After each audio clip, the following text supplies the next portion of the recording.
यशोदानन्दन व्रजजनरञ्जना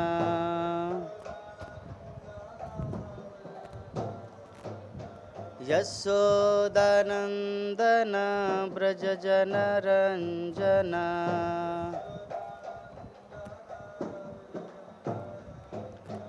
यशोदानन्दन व्रजजनरञ्जना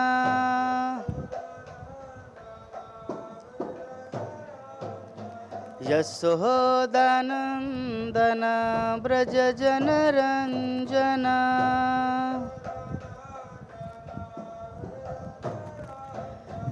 यशोदानन्दन व्रजजनरञ्जना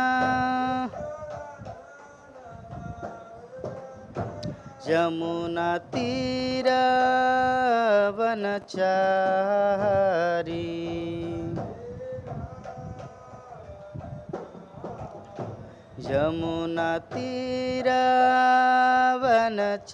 यमुनातीरवनचारी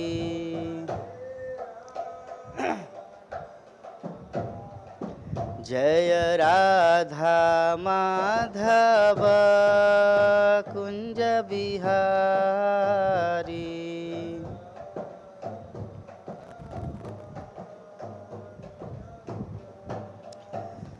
जय राधा माधव राधा माधव राधे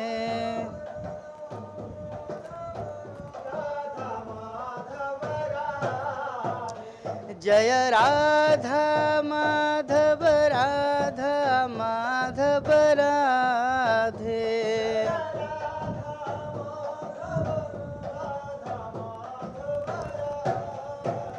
जय पंचतत्व पंचतत्व पंचतत्व जय पंचतत्व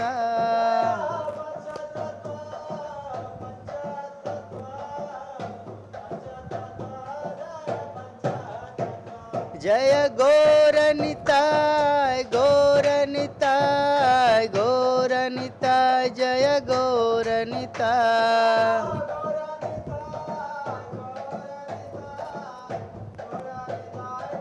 नीताय गौर हरि बोल हरि बोल हरि बोल हरि बोल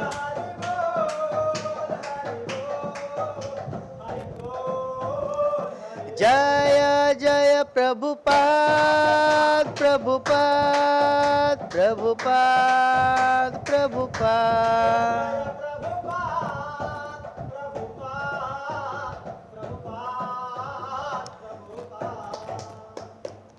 जय ग्रंथराज श्रीमद् भागवत महापुराण की जगत गुरु शिल प्रभुपाद की अनंत कोटि वैष्णव भक्तबिंद की समवेत गौर भक्तबिंद की निताय गौर प्रेमानंदे हरि हरि बोल। ओम अज्ञानतिमिरन्धस्य ज्ञानञ्जनशलाकया चक्षुरुन्मीलितं येन तस्मै श्रीगुरुवे नमः। श्रीचैतन्यमनोभीष्टं स्थापितं येन भूतले स्वयं रूप कदा मह्यं ददाति सपदान्तिकं। वन्देऽहं श्रीगुरु श्रीयुतापदकमलं श्रीगुरुन् वैष्णवांश्च श्रीरूपं साग्रजातं सहगना रघुनाथन्वितं तं सजीवं साद्वैतं सावधूतं परिजनसहितं कृष्णचैतन्यदेवं श्रीराधा कृष्णपादान् सहगना ललिता श्रीविशाखान्वितांश्च। नमो विष्णुपादाय कृष्णपृष्ठाय भूतले श्रीमते भक्तिवेदांत स्वामी निति नामिने। नमस्ते सरस्वती देवे गौरवाणी प्रचारिणे निर्विशेष शून्यवादी पश्चात देशतारिणे। हे कृष्ण करुणा सिंधु दीनबंधु जगतपते गोपेश गोपिका कांत राधा कांत नमस्तुते। तप्त कांचन गौरांगी राधे वृंदावनेश्वरी वृषभानुसुते देवी प्रणमामि हरिप्रिये। वाञ्छाकल्पतरुभ्यश्च कृपा सिन्धुभ्येव च पतितानं पावनेभ्यो वैष्णवेभ्यो नमो नमः। जय श्री कृष्ण चैतन्य प्रभु नित्यानंद श्री अद्वैत गदाधर श्रीवासादि गौर भक्तबिंद। हरे कृष्णा कृष्णा कृष्णा हरे हरे, हरे राम राम राम हरे हरे। ओम नमो भगवते वासुदेवाय, ओम नमो भगवते वासुदेवाय, ओम नमो भगवते वासुदेवाय। नारायणं नमस्कृत्य नरं चैव नरोत्तमं देवीं सरस्वतीं व्यासं ततो जयमुदीरये। नष्टप्रायेषु अभद्रेषु नित्यं भागवत सेवया भगवती उत्तम श्लोके भक्तिर्भवति नष्टिकी। मुखम करती वाचालं हरे कृष्ण। आप सभी भक्तों का हार्दिक अभिनंदन और सुस्वागतम श्रीमद् भागवतम की कक्षा में। तो आज हम लोग श्रीमद् भागवतम के तृतीय स्कंद 19 अध्याय श्लोक संख्या 28 व 29 बोर्ड में लिखा हुआ है 28, तो उसको हम लोग एक साथ दोहराती हैं। जिस सुर में बोलेंगे उसी सुर में मेलोडी देना है। यम योगिनो योग समाधिना रहो,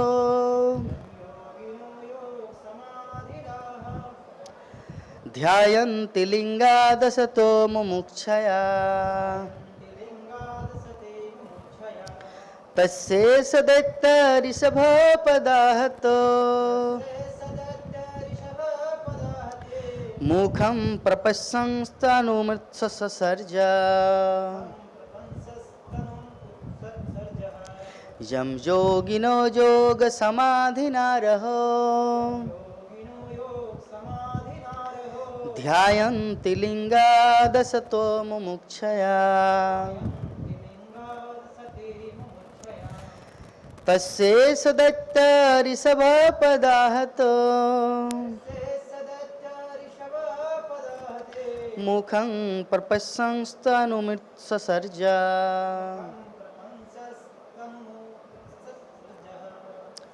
आप उच्चारण करेंगे।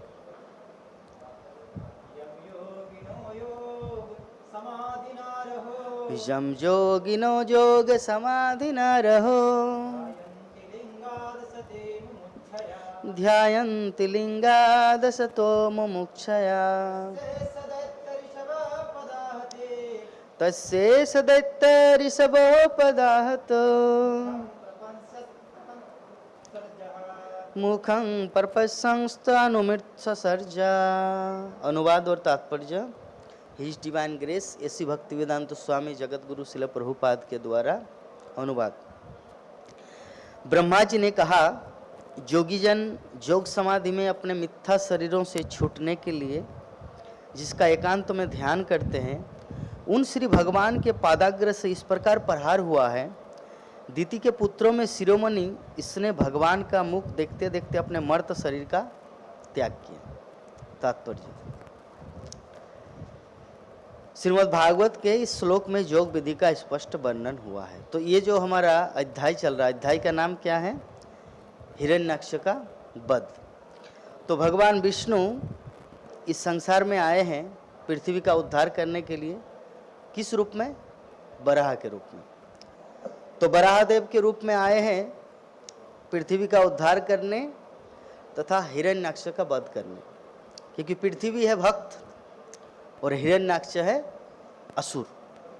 भगवत गीता में भगवान ने क्या कहा है, यदा यदा ही ग्लानिर्भवति भारत अभ्युत्थानम अधर्मस्य तदात्मानं सृजाम्यहम्। उसके बाद परित्राणाय साधूनां विनाशाय च दुष्कृतां धर्म संस्थापनार्थाय संभवामि जुगे जुगे।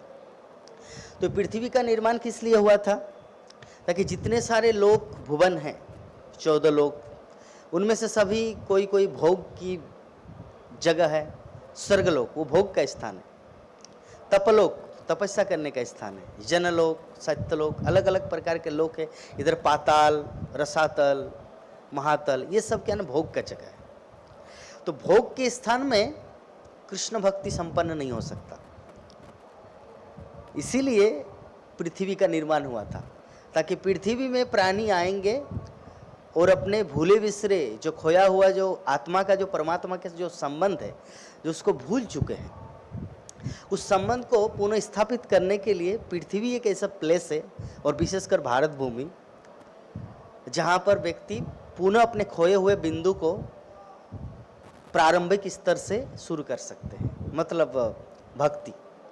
क्योंकि जब तक कोई भगवान श्री कृष्ण की भक्ति, उनकी आराधना, उनसे प्रेम नहीं करता, तब तक वो अपने खोए हुए बिंदु को नहीं प्राप्त कर सकता। आत्मा होने के नाते जीवात्मा भगवान श्री कृष्ण का अंश है और उन्हीं की सेवा में लगा हुआ था, लेकिन किसी कारणवश उनके अंदर भोग वृत्ति जागने के कारण वो इस मेटेरियल वर्ल्ड में आया, भौतिक संसार में आया।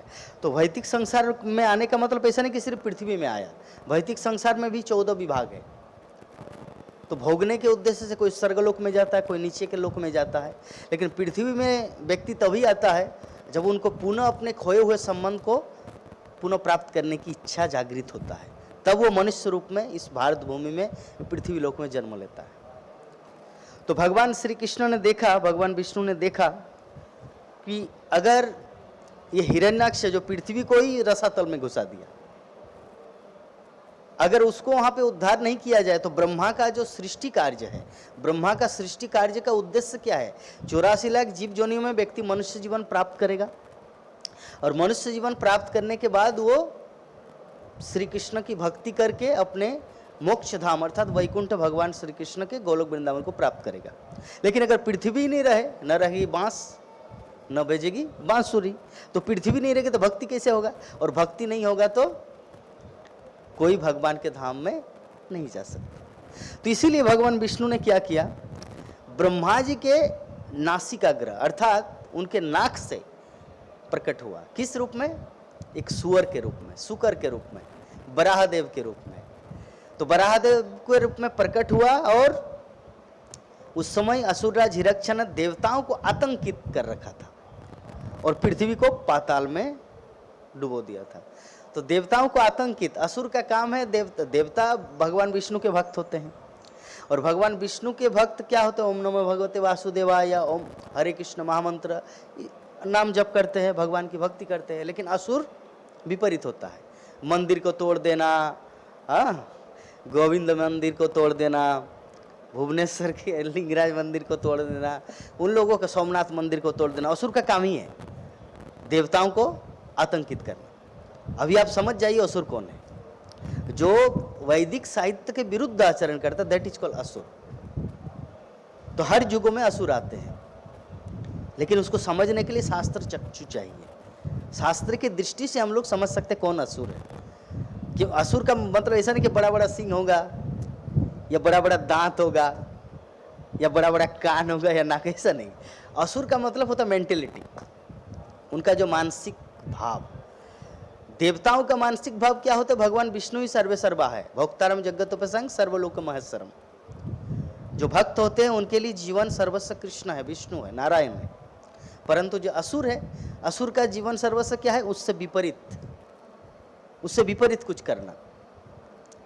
तो हिरण्याक्ष वो तो असुर है, और पृथ्वी मतलब प्लेस को ही नहीं रह देंगे। जब मंदिर ही नहीं रहेगा तो भक्ति कैसे करेंगे। तो पृथ्वी रूपी मंदिर को ही उन्होंने रसातल में डाल दिया था। अभी भगवान बराह रूप में आया और पृथ्वी को उद्धार किया। तो पृथ्वी को उद्धार करने के लिए सर्वप्रथम उनसे युद्ध करना होगा, क्योंकि वो तो ताकतवर है, जय विजय था ना, हिरण्यनाक्ष हिरण्यकशिपु, तो वो तो बहुत ताकतवर है क्योंकि वैकुंठ के पार्षद है, वो तो साधारण हो नहीं सकते। और भगवान श्री कृष्ण के पार्षद है।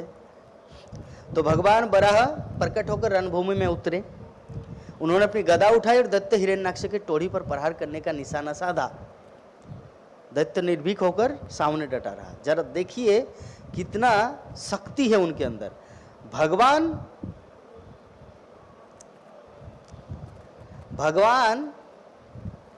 उनसे युद्ध कर रहे हैं, लेकिन फिर भी उनका साहस देखिए, कुछ डर नहीं है। तो थोड़ा सा हम लोग ओवरव्यू लेते हैं ताकि चीज को समझ में आएगा। आज का जो हमारा श्लोक है, ब्रह्मा जी किस उद्देश्य के लिए आज का श्लोक बताया, तो वो हम लोग समझने के लिए ये थोड़ा सा ओवरव्यू लेते हैं। तो गदा युद्ध का दृश्य, गदा युद्ध। तो हिरण्याक्ष की गदा इतनी प्रचंड थी कि उसके प्रहार से भगवान की गदा हाथ से छूटकर नीचे उतर गई। जरा सोचिए, भगवान जो अनंत कोटि विश्व ब्रह्मांड के मालिक, उनके हाथ का गदा, शंख चक्र गदा पद्म जो भगवान धारण करते हैं, वो गदा को भी हिरण्याक्ष ने जब मारा उनके प्रचंड गदा से, तो भगवान बराहदेव का गदा नीचे गिर गया। जरा कल्पना कीजिए कि हिरण्याक्ष किस तरह का दैत्य थे, किस तरह के असुर थे, कितना मतलब पावरफुल था। परंतु सौभाग्य की बात यह है, सौभाग्य नहीं है, पॉजिटिव बात यह है कि भगवान की जो गदा है वो नीचे गिरते ही अद्भुत तेज से प्रज्वलित हो उठी। जैसे ही गिर गया, एक अत्यंत तेज उसमें चमक उठा और दैत्य ने भयंकर दांत दिखाकर भगवान को घूरा। ऐसे करके दांत होता है ना, कभी कभी जब किसी के प्रति कुछ गुस्सा होता है तो व्यक्ति को एकदम दांत कटकटाते अंदर, तुमको देखूंगा। तो ऐसे ही हिरण्याक्ष ने क्या किया, बराहदेव को ऐसे दांत दिखाकर उसको घुराया। कैसा कि जैसे उनको भस्म कर देंगे, उनको दृष्टिपात से ही भगवान को मार देंगे। और वो हवा में उछला, जोर से छलांग लगाया और बोले तुम गए, तुम मारे गए। होता ना, अरे तुम तो गया। कभी कभी होता है ना ऐसे, जैसे मान लीजिए आप कुछ गलती किया और किसी एक मतलब ऐसे भी एक गुंडा, कोई एक गुंडा है, ठीक है, और आपने नैतिकता बस ईमानदारी के साथ किसी की मदद किया, और वो एक साधारण एग्जांपल से समझाते हैं। एक गुंडा का पार्टी है, वो बीच सड़क में किसी के दुकान से कुछ चंदा वसूल कर रहा है और आप वहाँ पर बोले, भाई चंदा का 10 रुपया लो, 100 रुपया लो, आप 1000 रुपया क्यों ले रहे, लाख रुपया क्यों ले रहे, इनका तो दुकान डूब जाएगा। तो आपने उसमें कुछ रोक लगाया। तो उन्होंने क्या बोला आपको, तुम तो गए, क्योंकि वो उनका जो लिंक है वो माफिया गुंडा है, वो आके तुमको मारेगा, तुम तो गया। तो इससे ही हिरण्याक्ष बराहदेव को बोला तुम तो गए। परंतु भगवान का जो अद्भुत कौशल है कि हिरण्याक्ष ने मायावी शक्ति दिखानी चाहिए, किंतु भगवान ने अपना सुदर्शन चक्र छोड़ा और सुदर्शन ने तुरंत उसकी सारी माया को भस्म कर डाला। क्योंकि संसार में ये भगवान को योगेश्वर कहा जाता है। लोग योग शक्ति से, माया शक्ति से कुछ अद्भुत जादू, मैजिक दिखा सकते हैं, लेकिन भगवान तो जादूगर है, परम जादूगर, उनसे सब कुछ आया है। तो जितने सारे अस्त्र है माता जी, ये प्रभु जी, संसार में जितने सारे अस्त्र है, सुदर्शन चक्र सबसे बेस्ट है। उनके सामने कोई भी अस्त्र नहीं टिकता, ठीक है, वो लास्ट है। चाहे कोई पाशुपत अस्त्र चलाए, ब्रह्मास्त्र चलाए, कुछ भी अस्त्र चलाए, सुदर्शन चक्र के सामने कोई नहीं टिकता। तो यहाँ पे हिरण्याक्ष कितना दिन तपस्या क्यों न करे, हिमालय में, हिमालय की गुफा में, या किसी देवता को प्रसन्न करके, ब्रह्मा जी को, शिव जी को प्रसन्न करके कुछ हासिल किया, मतलब कुछ अस्त्र को उन्होंने अपने जीवन में लिया, परंतु फिर भी भगवान श्री कृष्ण के सुदर्शन के सामने उनका कुछ मोल नहीं है। तो इसी क्षण जब ऐसे दोनों का युद्ध चल रहा था, बराहदेव और हिरण्याक्ष का, तो इसी क्षण उसकी माता दिति के हृदय में बहुत बड़ा कंपन हुआ और उसने अपने पति कश्यप के वो वचन याद किए। आप लोग तो कुछ दिन पहले मूवी देखने गए थे ना, महावतार नृसिंह, तो उसमें जो पहला जो सीन था, पहला सीन क्या था? दिति और कश्यप। कश्यप जी अपने संध्या वंदन में लगे हुए हैं और दिति वहां पर कामना वासना से, सेक्सुअल डिजायर से वो पूरी तरह से कामाभिभूत हो चुका है। अभी बोले कि नहीं मुझे अभी करना है। तो कश्यप ऋषि ने समझा देखो अभी ये जो समय है, हम मानते हैं कि आपके अंदर जलन हो रही। किस चीज का जलन? कि आपकी बाकी बहनों की सभी संतान है, सबकी संतान है, परंतु आप अभी भी निसंतान है, मतलब आपका अभी तक कोई एक बच्चा भी नहीं है। इसी कारण आपके हृदय में ये वासना जागृत हुआ कि मेरा भी पुत्र हो। तो हम आपकी इच्छा को पूर्ण करेंगे, लेकिन अभी जो समय है, presently now, this time is not for suitable. अभी जो है ना ये सुजग गया, अच्छा समय नहीं है, आप प्लीज थोड़ा सा धैर्य धारण कीजिए। आपने देखा ना मूवी को? माता जी आपने देखा? कृष्णनगर कहते आप जी अभी तो नहीं नहीं नहीं मैं तो अभी करूंगी, और ऐसे करके उनको काम वासना पूर्ति हुआ और घनघोर वर्षा या आकाशवाणी ये सब कुछ अपशकुन दिखने लगा, वातावरण पूरी तरह से चेंज हो गया। तो कश्यप ऋषि को पूरी तरह समझ में आ गया कि कोई दैत्य ने, कोई असुर ने दिति के गर्भ में आश्रय लिया है, और दिति को बताया कि देखो इस समय तुमने मुझे जो इतना प्रेरित किया या जबरदस्ती करके ये जो कार्य किया ना, इसका भयंकर परिणाम भोगना पड़ेगा संसार के जीवों को, पृथ्वी को, इस स्वर्ग पाताल को। नॉट ओनली पृथ्वी, क्योंकि देवताओं को भी तो बंदी बनाया था ना हिरण्यकशिपु हिरण्यक्ष, तो स्वर्ग पूरे 14 भुवन को ये नष्ट करेगा। तो दिति ये चीज स्मरण किए जब भगवान हिरण्यक्ष और नहीं भगवान वराहदेव और हिरण्यक्ष का जब दोनों का वध हो रहा था, मतलब फाइटिंग चल रहा था, तो दिति के मन में ऐसी चिंता है कि मेरे पति ने ये बोला था गर्भधारण के समय, तो भय से, उनके अंदर जो भय, डर से उनके स्तन से खून बहने, मतलब रक्त बहने लगा। क्या होगा क्या होगा? तो फिर भी ये सब देख रहे,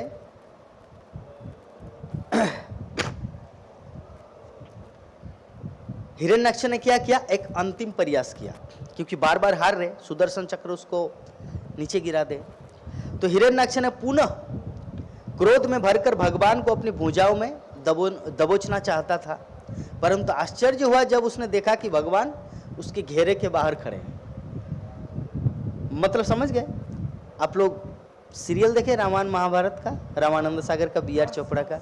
हाँ, तो जो कंस जब कृष्ण को जकड़ना चाहते, उनका तलवार से मारना चाहते, तो कंस जब कृष्ण को यहाँ पे मारते तो कृष्ण वहाँ पे मुस्कुरा के खड़े आ जाओ मामा मुझे मारो मारो। जब वहाँ पे मारने जाते तो यहाँ पे आओ मारो मारो मारो।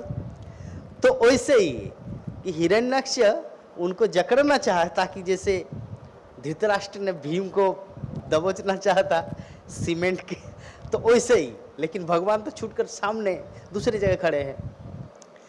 तब उसने भगवान पर कठोर मुक्कों से प्रहार किया, क्योंकि जब ऐसे संभव नहीं हुआ तो एक मुक्का मारा, घुसा, तो भगवान को थोड़ा क्रोध आया, अरे इनको मतलब जितना मतलब छूट दे रहे, ये ज्यादा माथे पर चढ़ रहा है। अभी भगवान ने क्या किया? भगवान अधोक्षज ने, अर्थात भगवान वराह ने उसकी दुष्टता देखकर केवल एक थप्पड़ उसके कान में मारा यहाँ पर एक थप्पड़ मारा, ऐसे थप्पड़ मारा, ये प्रहार देखने में साधारण था, दिखने में जैसे मान लीजिए आप, मैं आपको एक थप्पड़ मारूं, दिखने में लगेगा अरे वो तो थप्पड़ ही मारे ना, वो थोड़ी तलवार से काटा या चाकू से मारा या बंदूक की गोली से मारे, वो तो थप्पड़ ही मारे। ऐसे सुनने में या दिखने में साधारण लग सकता है, लेकिन यहाँ पे मैत्रेय ऋषि बता रहे हैं परंतु भगवान की शक्ति असीम है। एक थप्पड़ में क्या क्या है यहाँ पे वर्णन किया गया है कि दैत्य का शरीर डगमगाने लगा, पूरा हिलने लगा उनका शरीर, ऐसे करके उसकी आंखें बाहर निकल आई एक थप्पड़ से, हाथ पांव टूट गए एक थप्पड़ से, सिर के बाल बिखर गए एक थप्पड़ से। तो भगवान की लीला आप कल्पना कीजिए, वही हिरण्यक्ष बन के आएगा कलियुग में माधाई के रूप में। माधाई के रूप में आएंगे ना, जगाई माधाई। और वही माधाई के डर से नित्यानंद प्रभु और हरिदास ठाकुर, ब्रह्मा जी और बलराम, वो दोनों भागेंगे। जिसको एक थप्पड़ से आंखें बाहर निकल आई, हाथ पांव टूट गए, सिर के बाल बिखर गए, शरीर डगमगाने लगा एक थप्पड़ से। और यहाँ पे जगाई माधाई के डर से नित्यानंद प्रभु भागने लगा। तो भगवान की लीला किस टाइम क्या करेंगे। तो जब ऐसे थप्पड़ मारा तो वो गिर पड़ा, और मानो आंधी से उखड़ा हुआ कोई विशाल वृक्ष हो, ऐसे गिरा जैसे होता ना वज्रपात होता है ना कभी कभी आंधी में, कैसे पेड़ पूरा जड़ से उखड़ जाता है, तो ऐसे उखड़ गए, ऐसे गिर पड़ा। तब देवताओं ने स्तुति किया, जो आज का हमारा श्लोक है। ब्रह्मा जी ने स्तुति किया। जब वो दैत्य भूमि पर पड़ा था तब भी उसके मुख का तेज बना हुआ था। तो हे भगवान, ऐसी धन्य मृत्यु किसे मिल सकती है जो आपके हाथों प्राप्त हो। तो शिक्षा क्या है इसमें कि असुर चाहे कितना ही बलवान क्यों ना हो, भगवान के सामने तुच्छ है। साधारण व्यक्ति के लिए वो असुर है, महान है, लेकिन भगवान के सामने वो कुछ भी नहीं है। इसीलिए इससे शिक्षा हमें ये लेना चाहिए, जगत में बहुत सारे लोग हैं, लेकिन जो कोई कृष्ण भक्त होता है ना, वो किसी से नहीं डरता। अम्बरीश महाराज डरे थे क्या दुर्वासा से? नहीं डरे ना, क्योंकि भगवान विष्णु का भक्त है। चित्रकेतु महाराज डरे थे क्या पार्वती के श्राप से? जब शिव जी भागवत कथा सुना रहे थे पार्वती को अपने गोद में, तो चित्रकेतु बोला, अरे किस तरह का भागवत वक्ता है जो अपने पत्नी को गोद में बैठा के भागवत कथा सुना रहे, यहाँ पे ब्रह्मचारी लोग खड़े खड़े सुन रहे, बैठ बैठ के सुन रहे, थोड़ा तो लज्जा आना चाहिए। ये बात बोला था कौन? चित्रकेतु। और पार्वती को वो बात सहन नहीं हुई, बोले कि किस तरह का मेंटेलिटी है, दिव्य स्तर का कुछ भाव जानते ही नहीं है, इनको श्राप देते हैं, क्योंकि इनके अंदर कोई दिव्य गुणावली है नहीं, तो असुर में चले जाए। तो असुर बन गया। कौन सा असुर हुआ चित्रकेतु के बाद? मुझे याद नहीं आ रहा।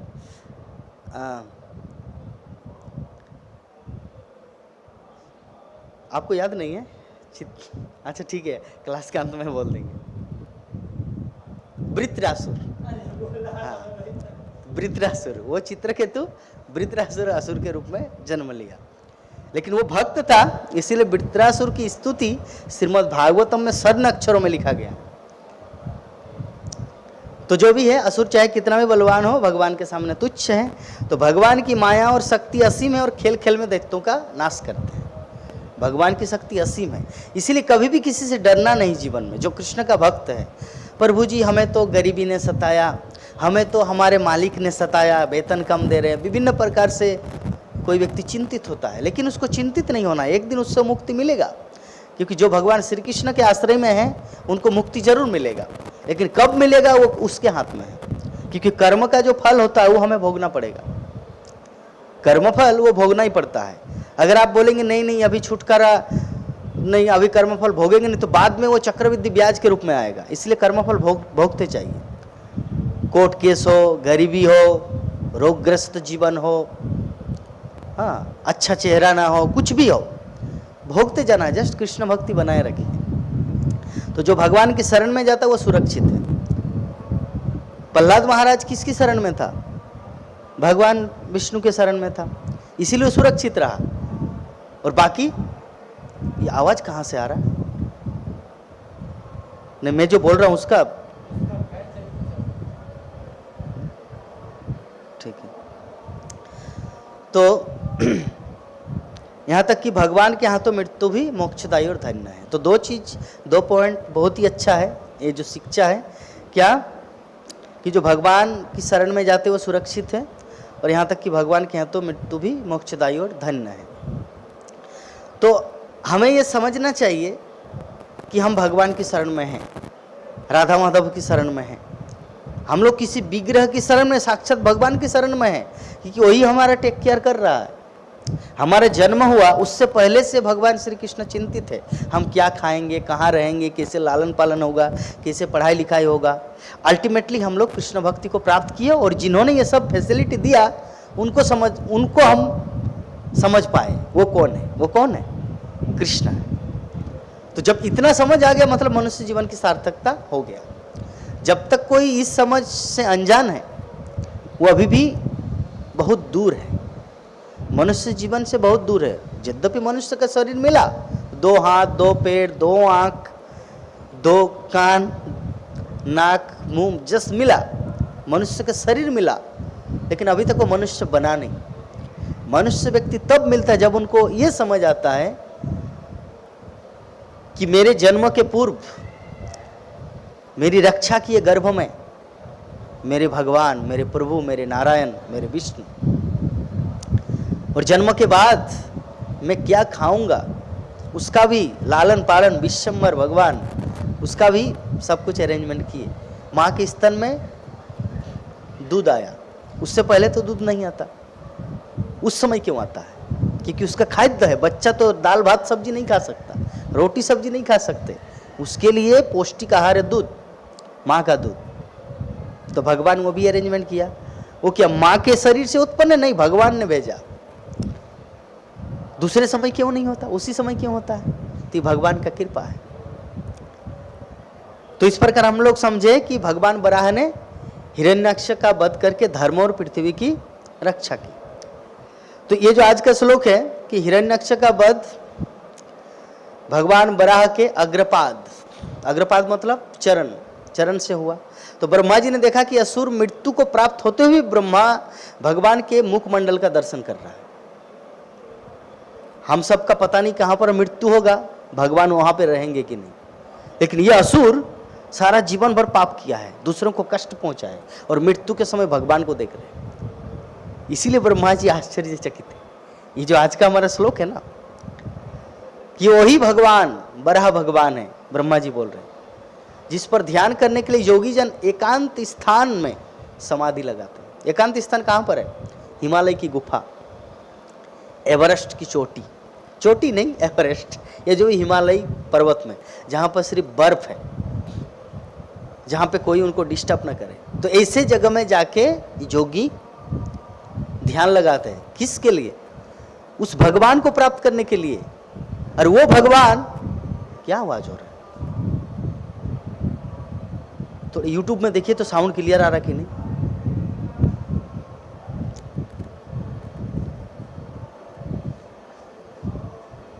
थोड़ा कम कर दीजिए।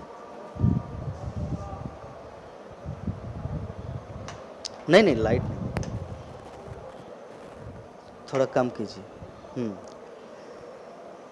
तो जोगियों का परम लक्ष्य क्या है? वास्तविक जोगियों का, ठीक है रहने दीजिए। जोगियों का परम लक्ष्य है इस नश्वर भौतिक शरीर से मुक्ति।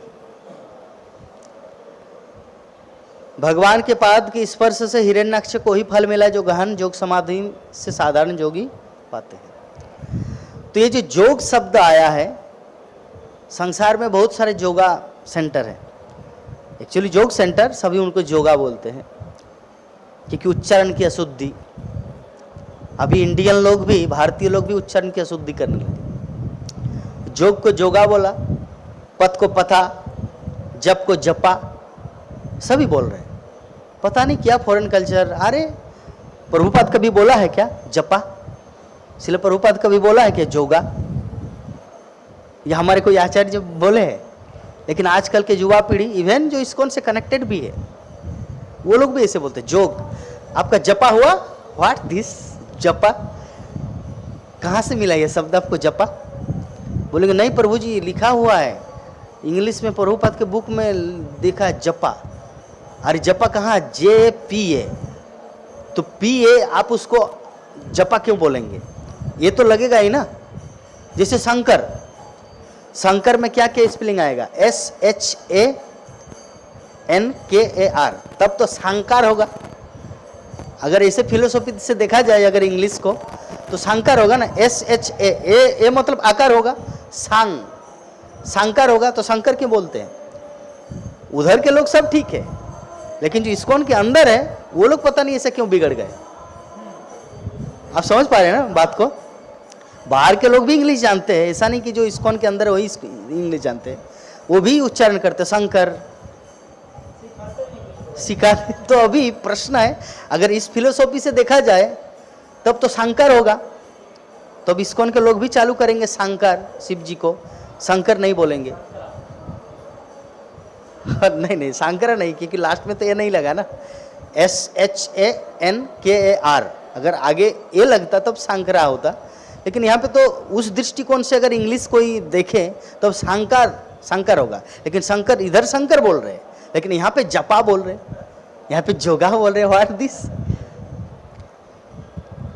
एक्चुअली ये जो हमारे इस्कॉन का जो इंग्लिश है ये इटालियन इंग्लिश है, श्रील प्रभुपाद ने इटालियन इंग्लिश में ट्रांसलेट किया। और जब कोई उसमें आ लगता है ना तो ए के ऊपर एक बिंदु रहता है, एक लाइन रहता है, उससे समझ में आएगा कि वो प्रभुपाद डबल ए लिखा या एक ए लिखा, तो इससे हमें समझना चाहिए। तो JAPA, अगर जे के बाद अगर ए में ए के ऊपर एक चिन्ह रहे तब समझना चाहिए कि जाप, लेकिन वैसा तो है नहीं, सिंपल है JAPA मतलब जप, ये हमें समझना है। खैर इसके लिए तो मायापुर इंस्टीट्यूट वाले देखेंगे, मेरा कोई हेडेक नहीं। जो भी हो, तो योग का उद्देश्य क्या है? शरीर को स्वस्थ रखना नहीं, शरीर को स्वस्थ रखने के लिए लोग योग करते हैं, परंतु असली योग का उद्देश्य है आत्मा को इस वैदिक शरीर से, इस असत्य से छुटकारा देना। यह वास्तविक योग। आजकल के मंचीय योग प्रदर्शन शारीरिक कसरत मात्र है, असली योग। ये श्रील प्रभुपाद के तात्पर्य की बात है, कसरत। 2017 में जब मैं प्रचार में गया था छत्तीसगढ़, तो छत्तीसगढ़ में एक जगह है कांकेर। कांकेर एक जिला है, तो कांकेर जिला में हम लोग रुके थे एक रात को, 2 रात, क्योंकि मैराथन का महीना चल रहा था। बुक बैग पूरा गीता भागवतम चैतन्य चरितामृत लेके गया था, तो रात को रुके हैं। तो जिस स्कूल में हम लोग रुके थे वो सुबह सुबह वहाँ के लोग आके जोक करते थे,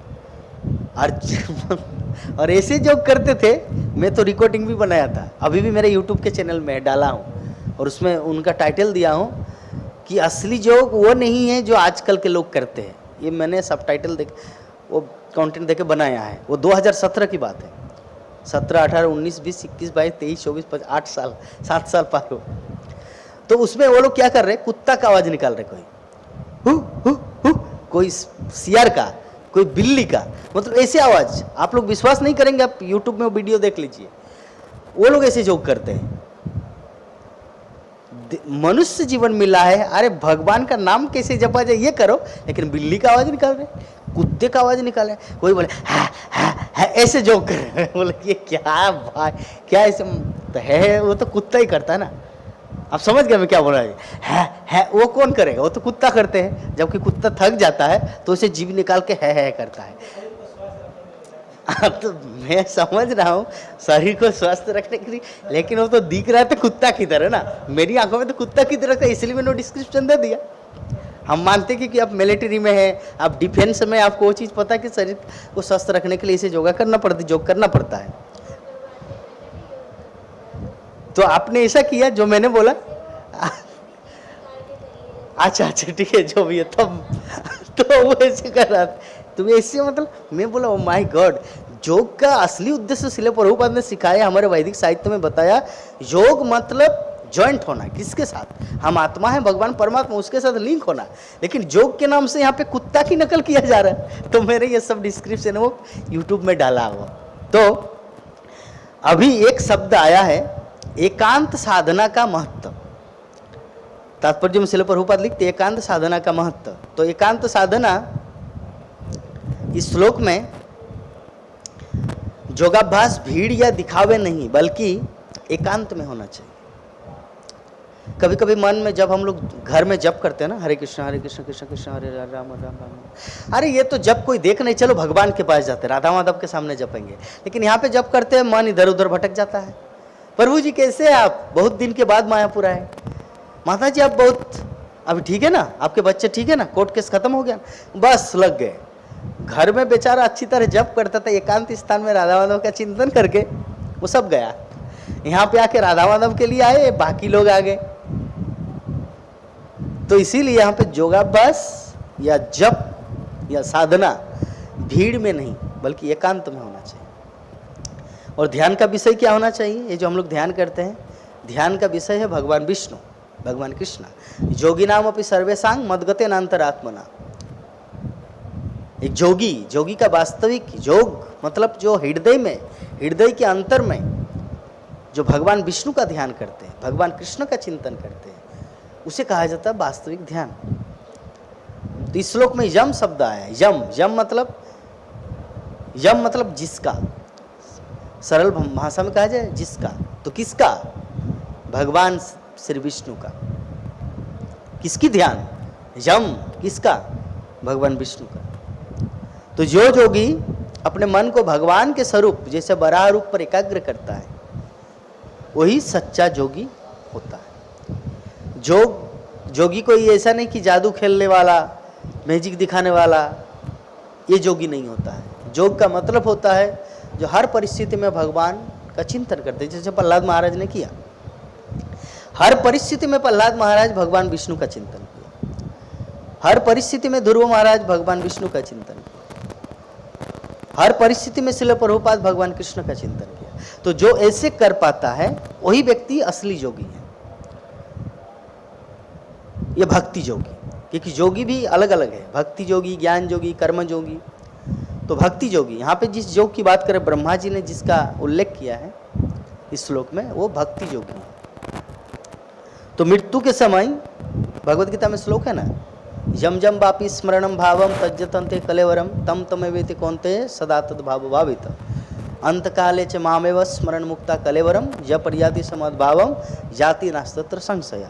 कि अंत काले च मामेव मतलब जीवन के अंतिम क्षण में जो भगवान श्री कृष्ण का चिंतन करता है, भगवान श्री कृष्ण बोलते हो मेरे पास आते हैं, जाति नास्तत्र संशय, नो डाउट अबाउट इट, निसंदेह वो मेरे पास आएगा।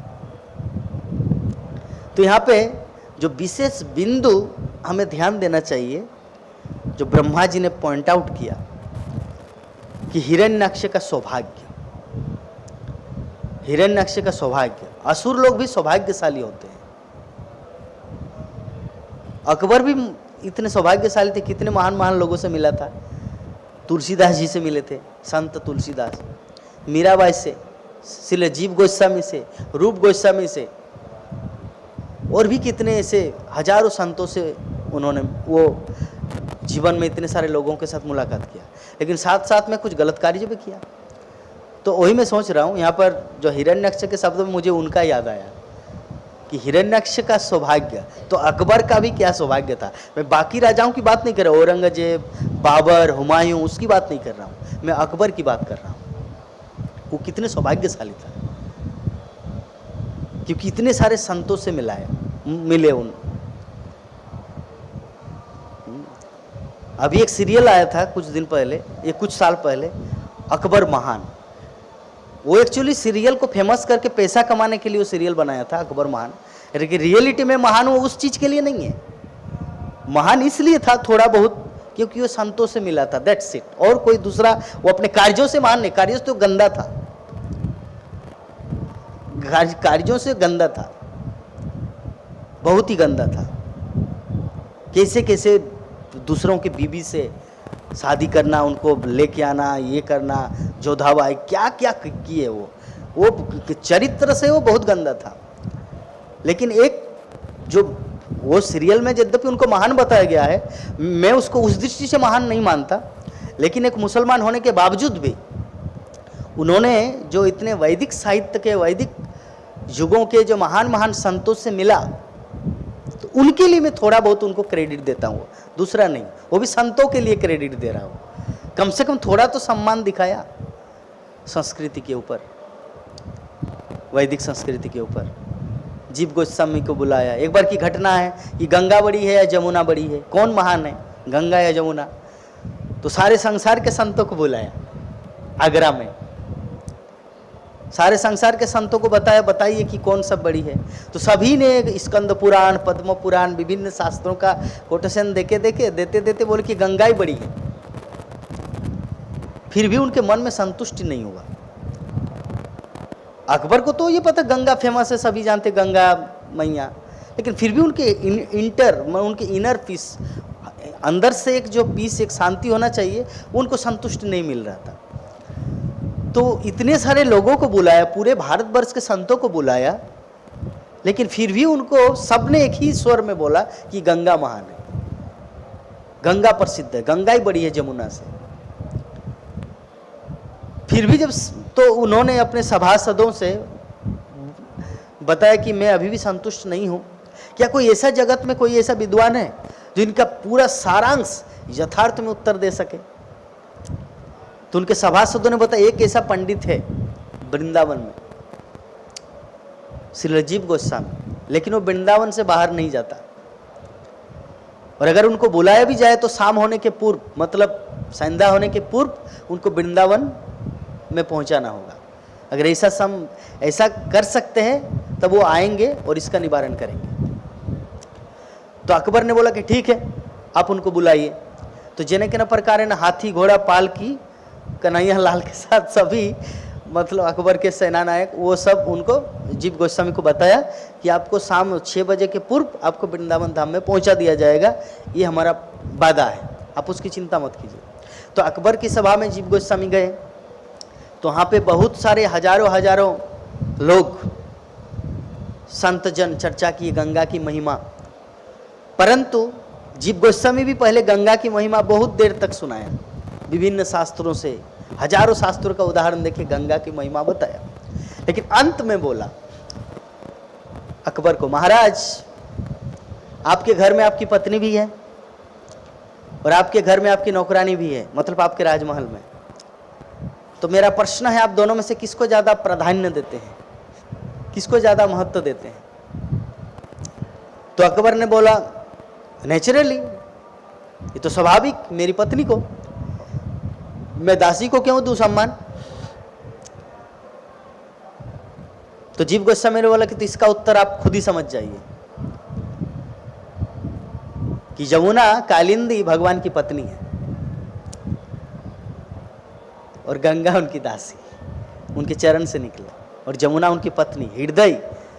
हृदय से वो कनेक्टेड है जमुना। तो इस फिलोसॉफी के आधार पर, इस दर्शन के आधार पर जमुना महान है। तब अकबर को संतुष्टि प्राप्त हुआ। तो इस दृष्टिकोण से मैं उनको थोड़ा बहुत क्रेडिट देता हूं, लेकिन आचरण की दृष्टि से आई डोंट लाइक देम। तो जो भी हो, तो हिरण्यक्ष तो असुर था, यहाँ पे ब्रह्मा जी बोल रहे हैं, फिर भी भगवान के चरण से स्पर्शित होकर उसे वही मुक्ति मिली जो कठिन तपस्या करके योगियों को मिलता है। इसीलिए कहा गया है संतों का संग करना चाहिए। जीवन में वो तपस्या करे या ना करे, साधु संग सर्वशास्त्रे कोई, लव मात्र साधु संग सर्व सिद्धि होई। उनके पूरे परंपरा में, अकबर के पूरे परंपरा में कोई भी भक्त टाइप का इंसान नहीं था। थोड़ा ये भारत के दर्शन, रीति रिवाज, धार्मिक फिलोसॉफी, वैदिक साहित्य, रामायण महाभारत में रुचि थोड़ा लेता था। साधुओं की कृपा हुई थी, हो सकता अभी किसी भक्त कुल में जन्म लिए होंगे, क्योंकि वो जो पुण्य तो अच्छा ही नहीं होगा ना, क्योंकि जो सुकृति होता है, कृष्ण भक्ति का जो सुकृति होता है वो नष्ट नहीं होता। वो हो सकता किसी भगवान के भक्तों के कुल में जन्म लिया होगा और भगवान के धाम को प्राप्त हुआ होगा, क्योंकि संतों का एक क्षण भी व्यर्थ नहीं जाएगा। तो इस दृष्टिकोण से जीव गोस्वामी, मीराबाई, संत तुलसीदास, रैदास, ऐसे महान संतों से जब वो मुलाकात किया, वो तो व्यर्थ नहीं जाएगा। पाप किया था उसका फल भोगा, या फल भोगेंगे, लेकिन ये जो साधुओं का संग किया था उसका भी फल उनको मिलेगा, अर्थात किसी भक्त फैमिली में उनको जन्म मिलेगा। कि रुचि थोड़ा तो दिखाया था, 100% में से 1% या उससे भी कम, लेकिन थोड़ा तो दिखाया था। लव मात्र, लव मतलब सेकंड से भी सेकंड, लव मात्र साधु संग सर्व सिद्धि होई, ये कृष्णदास कविराज का स्टेटमेंट। तो यही कारण था कि ब्रह्मा और देवता आश्चर्यचकित थे कि एक असुर भी भगवान की कृपा से तुरंत योग सिद्धि प्राप्त कर सकता है। तो इसमें शिक्षा हमें क्या मिला, ये जो आज का जो हमारा श्लोक कि योग का असली लक्ष्य भगवान पर ध्यान और आत्मा की मुक्ति, और केवल भगवान की कृपा से ही वास्तविक योग फल मिलता है। हिरण्यकशिपु ने तपस्या किया था, रावण ने तपस्या किया था, लेकिन उनको क्या योग फल मिला? विभीषण ने कुछ नहीं किया था, सिर्फ राम नाम जपा था, उनको योग फल मिला। योग फल का असली उद्देश्य तो भगवान को प्राप्त करना ना, तो विभीषण को तो प्राप्त हुआ। उन्होंने तो कोई तपस्या करने नहीं गया था, किसी देवता को हराने नहीं गया था, लेकिन जैसे राम नाम जपा और उनको सब कुछ सर्वसिद्धि मिल गया। तो कृष्ण की कृपा से, भगवान की कृपा से सब मिलता है। जब विभीषण आए सर्वप्रथम भगवान राम से मिलने के लिए, जब रावण ने उनको लात मार के निकाल दिया लंका से, तो विभीषण आए तो भगवान राम ने क्या बोला, आओ लंकेश आओ। तो सभी आश्चर्यचकित हो गए, अरे लंकेश तो रावण है, ये विभीषण का लंकेश क्यों बोला? यही है लंकापति, उनको अभिषेक कर दिया भगवान उसी समय। तो भगवान की कृपा हुई। तो जब भगवान किसी को कृपा करते हैं, तो रावण इतना कष्ट करके हथियाया था वो गद्दी लंका जो कुबेर का था, सोने की लंका कुबेर का था, देवताओं के कोषाध्यक्ष केसियर, सोने की लंका कुबेर का था। रावण ने इसे लूट मार करके औरंगजेब की तरह वो हासिल किया था, अपने पिता को मार के अपने भाई को मारने जैसा, अपने भाई ना रावण। तो अभी विभीषण को एक झटके में मिला, क्यों? भगवान राम की कृपा से, कृपा दृष्टि से। आओ लंकेश, लंकापति विभीषण राज्य भी अभिषेक किया और उनको लंका का राजा बना दिया। तो भगवान की कृपा से सब कुछ संभव है। तो मृत्यु के समय यदि मन भगवान के स्वरूप में लीन है तो मुक्ति निश्चित है, ये हमें ध्यान रखना है। ये जो शिक्षा है आज के श्लोकों का, 2 श्लोक है और एक श्लोक थोड़ा सा पाठ करेंगे। तो यहाँ तक कि असुर भी भगवान के संपर्क से धन्य हो सकता है। तो निष्कर्ष क्या निकला कि हिरण्यक्ष जैसे असुर को भी भगवान ने ये दिव्य अवसर दिया। तो इसका अर्थ है कि यदि असुर को ये सौभाग्य मिल सकता है तो भगवान के भक्तों को तो निश्चय ही मुक्ति और धाम प्राप्ति सहज रूप से होगा। और 29 नंबर श्लोक जो है, एततो पार्षदावश्य सापादात सदा गतिम पुनः कतिपय स्थानम परपस्यते है जन्म भी, कि भगवान की इन दोनों पार्षदों को साप बस असुर परिवारों में जन्म लेना पड़ा है। ऐसे कुछ जन्मों के पश्चात ये अपने अपने स्थानों में लौट जाएंगे। ये कौन बोल रहे हैं? देवता, ब्रह्मा जी देवताओं को बोला कि ये जो दोनों श्रापित हुए हैं तो कुछ काल के बाद ये लौट जाएंगे। कि ये तो पहले युग, ये सत्य युग की घटना है। इसके बाद आएगा त्रेता में रावण और कुंभकर्ण के रूप में, फिर आएंगे दंतवक्र और शिशुपाल के रूप में, फिर आएंगे जगाई और मादाई के रूप में, तब इसके बाद ये अपने धाम में लौट जाएंगे। तो आज का ये जो 2 श्लोक था श्रीमद् भागवतम के 33 स्कंद 19 अध्याय श्लोक संख्या 28 और 29। कुछ प्रश्न है तो पूछ सकते हैं माता जी और प्रभु जी, क्योंकि क्लास की सार्थकता है प्रश्न से। क्योंकि श्रीमद् भागवतम, महाभारत, भगवद गीता सब कुछ प्रश्न और उत्तर का संग्रह है। कुछ भी मन में संशय नहीं है। माता जी बताइए।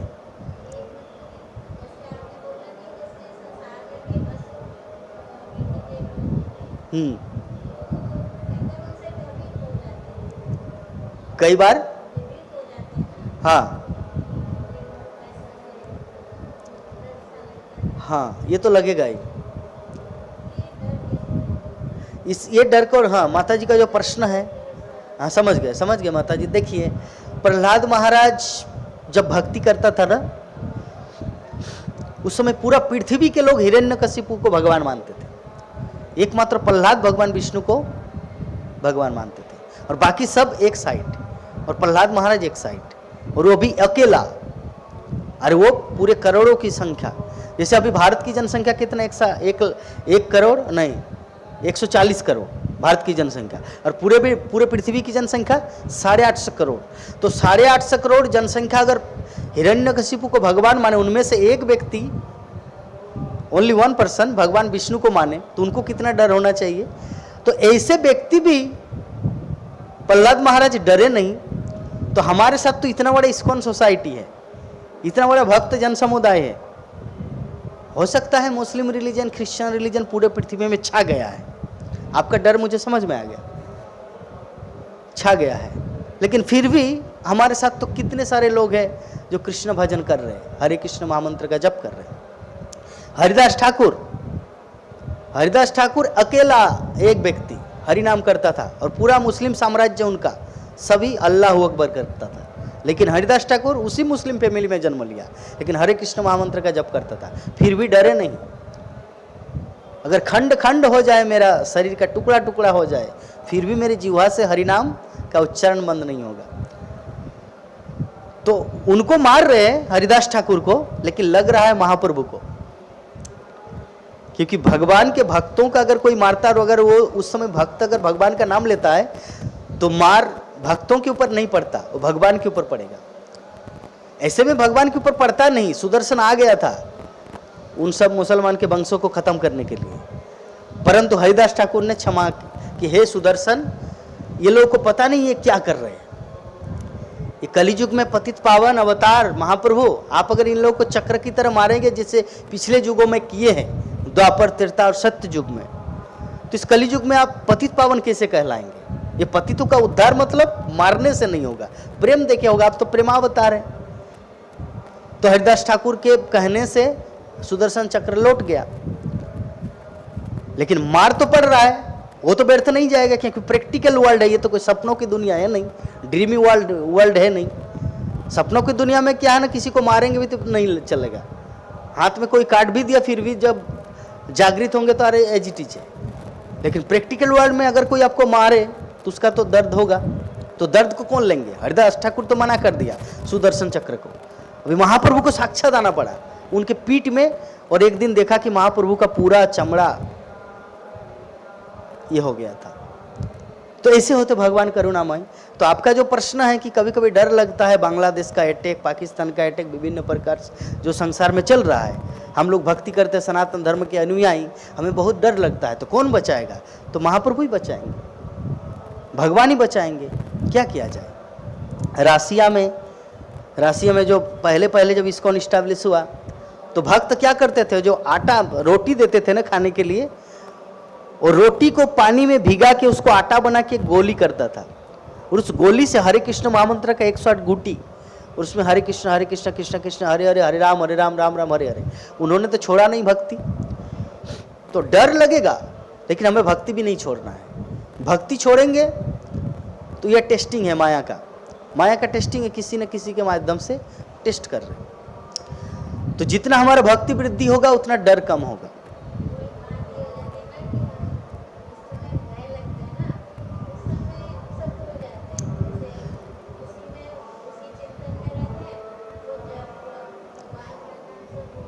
हाँ समझ गए माता जी, ये सबका होता है, ये आपका ही नहीं, मेरा ही नहीं, ये सबका होता है, लेकिन हमें क्या है ना, अपने आप को बचाना है। जैसे द्रौपदी भी अपने आप को ट्राई किए थे असुरों से बचाने के लिए, क्योंकि उनका इज्जत लूटा जा रहा था, साड़ी खींच रहे थे। द्रौपदी भी अपने आप को बचाने की कोशिश की है, लेकिन जब अंत में नहीं कर पाया तो 2 हाथ से भगवान को पुकारा, हे गिरधर, हे गोपाल, हे गोविंद, हे चक्रधारी, तो भगवान आए। तो इसी प्रकार हमें अपनी तरफ से कोशिश करना है।